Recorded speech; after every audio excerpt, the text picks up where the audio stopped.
Esse é o nosso terceiro vídeo sobre o caso dos irmãos Naves. Se você não assistiu o primeiro e o segundo vídeo, clique aqui no link para a playlist para que você possa assisti-los anteriormente e ter a perfeita compreensão da dinâmica desse caso.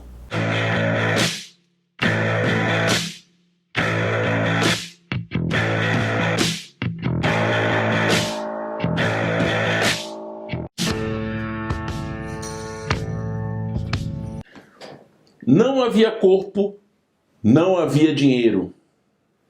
Mas em 15 de janeiro de 1938, o Ministério Público, por seu promotor, Dr. Moisés Rodrigues Alves, que também era farmacêutico, oferece denúncia contra os irmãos Naves. Exatamente com aquela versão que foi objeto da confissão de Joaquim. Ironicamente, foi requerida prisão preventiva dos irmãos Naves, que nunca foram soltos. Era uma farsa o cumprimento da ordem da OHC. Nunca foram soltos. Mas a prisão preventiva foi decretada. Por quem? Pelo juiz de paz, Dr. João da Silva e Oliveira. Araguari não tinha juiz togado. Foi um contador que exercia as funções de juiz de paz que decreta a prisão dos irmãos Naves. Uma questão interessante nisso tudo é que, mesmo tendo sido instaurado um processo judicial, Chico Vieira não queria perder o protagonismo na investigação. Ele começa a instaurar vários outros inquéritos para que continue a investigar.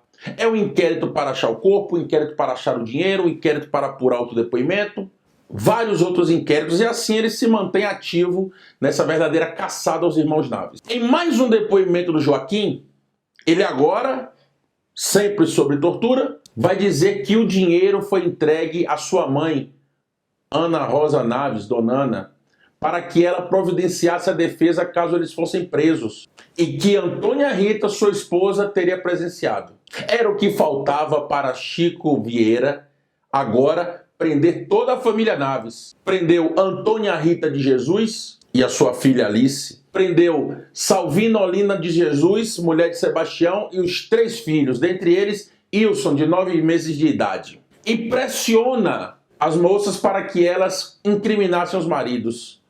Antônia Rita resiste.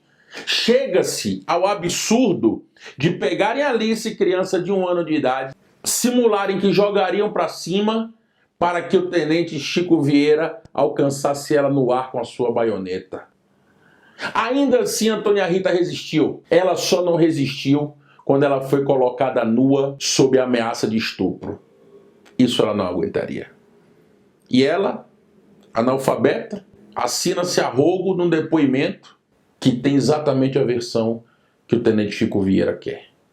O mesmo se faz com Salvina, que amamentava ainda o pequeno Wilson. Por conta disso, seu leite secou. E o pequeno bebezinho já tinha problemas de saúde, só se agravaram. Por conta desses maus tratos que sofreu, o pequeno Wilson viria a falecer no dia 26 de fevereiro de 1938. Mas nem isso aplacou a sanha do tenente Chico Vieira. Chico Vieira estava animado, mas faltava a confissão de Sebastião. Ela viria 3 de fevereiro de 1938, sob muita tortura, confirmando a versão do tenente, inclusive a da entrega do dinheiro à Dona Ana. Por conta disso, a prisão dela é decretada e ela é presa no dia 9 de fevereiro de 1938. Prisão decretada pelo juiz de paz, que era, como vimos, contador. Dona Ana é presa ao lado do Dr. João Alame Filho, enquanto andava na rua, levada para a delegacia.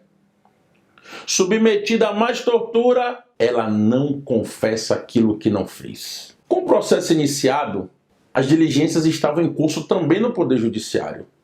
E nesse mesmo momento em que Dona Ana era presa, em Araguari, Zé Prontidão falava ao juiz togado em Uberlândia e contava toda a verdade. Contava por que é que havia voltado atrás no depoimento.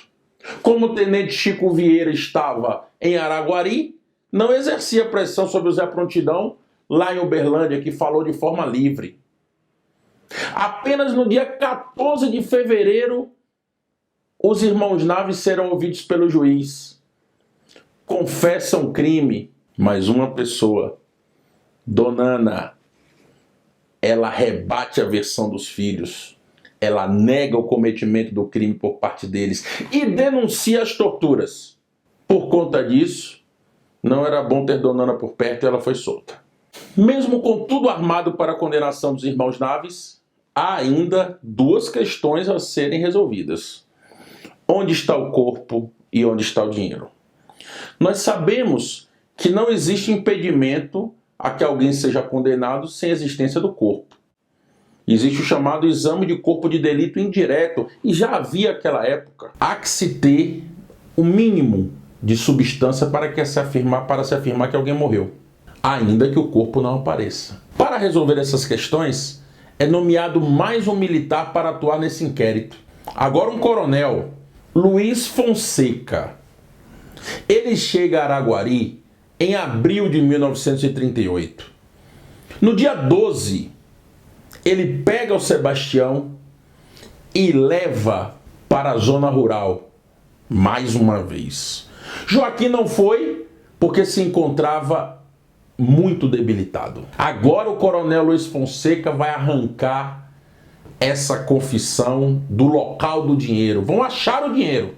Sebastião é colocado de cabeça para baixo numa árvore. Seu corpo é untado com mel para que os insetos devorem, como nós vimos no vídeo. As suas unhas são arrancadas. Os dentes são arrancados com alicate.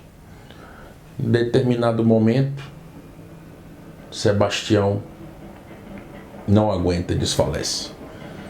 É dado como morto. Luiz Fonseca e seus homens vão embora. Comunicam ao juiz que Sebastião fugiu enquanto estava numa diligência para apurar o dinheiro. Luiz Fonseca vai em busca do fugitivo, mas é claro, ele vai procurar o fugitivo bem longe de onde ele acha que o corpo se encontra e torce para que os urubus deem conta daquela carcaça humana. Não encontra o fugitivo, mas algo improvável aconteceu. E o improvável foi que Sebastião não havia morrido.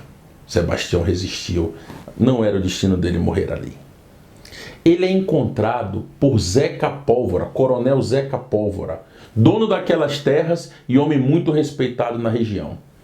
Ele recolhe Sebastião Naves à sua casa, ouve a sua história, vê o estado em que aquele corpo se encontra. O coronel Zeca Pólvora acredita em Sebastião Naves, ajuda na sua recuperação.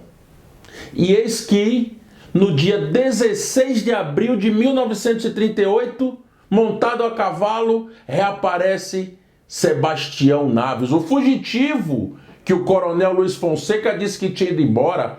Não, Sebastião nunca quis fugir. Sebastião quis voltar porque ele queria mostrar que ele não era um ladrão criminoso, latrocida. O coronel Zeca Pólvora concorda em deixar Sebastião com a polícia, mas sob uma condição: que ninguém mais torturasse os irmãos Naves. Aquela situação já era um problema para o coronel Luiz Fonseca. Ele foi desmascarado. A sua versão dos fatos foi absolutamente desacreditada. Ele não tinha mais condição alguma de permanecer ali e ele vai embora de Araguari. Em seguida, vai embora de Araguari também o tenente Chico Vieira. O terrível, o temido Chico Vieira vai embora. O clima na cidade se transforma imediatamente. Os irmãos Naves, é verdade, continuam presos, mas agora não mais sofrendo torturas. O povo de Araguari não mais está suscetível à influência que o tenente Chico Vieira, de forma deliberada, exercia sobre aquela comunidade. Tudo começa a entrar nos eixos, ainda que de forma muito lenta e ainda de forma não definitiva.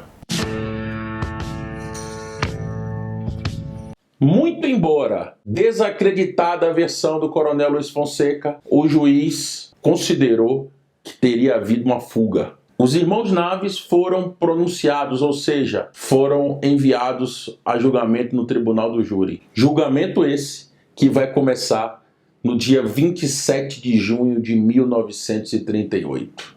Não existe corpo, não existe dinheiro. O que existe contra os irmãos Naves são os testemunhos de quem ouviu as confissões. Por quê? Porque o tenente Chico Vieira, no intuito de se resguardar, se é que isso era possível, após as sessões de tortura, quando ele colocava o preso na frente do escrivão para prestar seu depoimento, ele chamava algumas testemunhas. E as testemunhas disseram, não, naquele momento nós não vimos tortura. Aquilo tudo era para desacreditar a versão do Dr. João Alame Filho, de que as confissões foram obtidas mediante tortura. No julgamento, os irmãos Naves contam a verdade, choram, se emocionam. O Dr. João Alame Filho, ele consegue um feito fantástico.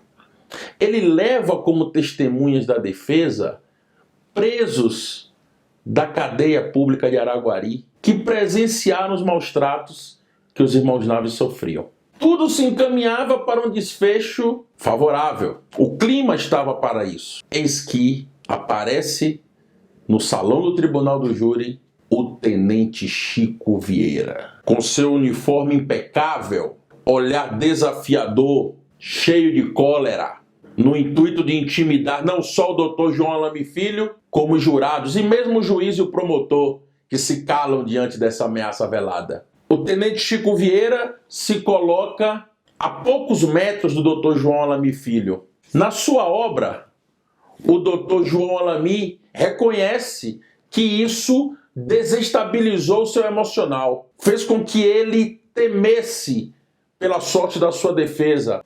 Mas o Dr. João Alame Filho foi de uma valentia exemplar.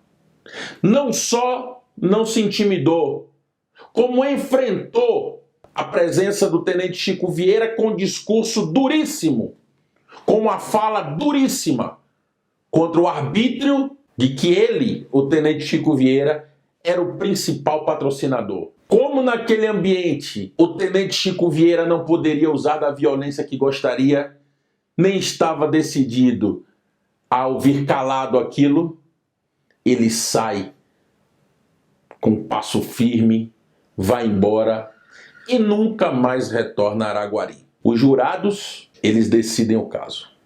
Por 6-1, absolvem Joaquim e por 7-0, absolvem Sebastião. O promotor de justiça vai recorrer. O Tribunal de Justiça de Minas Gerais anula o julgamento ao fundamento de que ele teria sido manifestamente contrário à prova dos autos.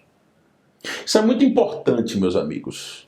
Nós tivemos a sentença de pronúncia confirmada pelo tribunal. E agora um tribunal, composto por desembargadores lá em Belo Horizonte, vai dizer que a absolvição, mesmo sem corpo, mesmo sem encontrar o dinheiro, foi manifestamente contrária à prova dos autos. E os irmãos Naves vão ser submetidos a um novo julgamento. No dia 21 de março de 1939.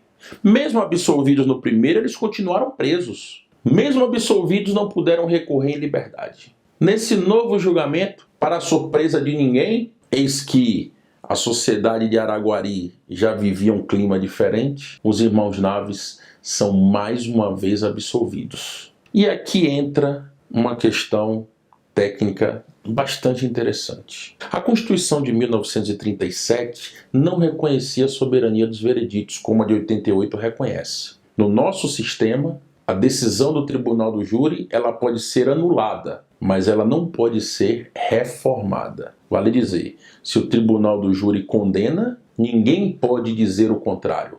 Pode mandar a um novo julgamento. Mas se o júri condena, ninguém pode absolver. Se o júri absolve, ninguém pode condenar. Isso não existia na Constituição de 1937. Então, após uma segunda absolvição, o Ministério Público recorre mais uma vez. E o Tribunal de Justiça do Estado de Minas Gerais reforma a decisão do Tribunal do Júri e condena os irmãos Naves a nada menos do que 25 anos e 6 meses de reclusão pela morte e ocultação do cadáver de Benedito Caetano Pereira.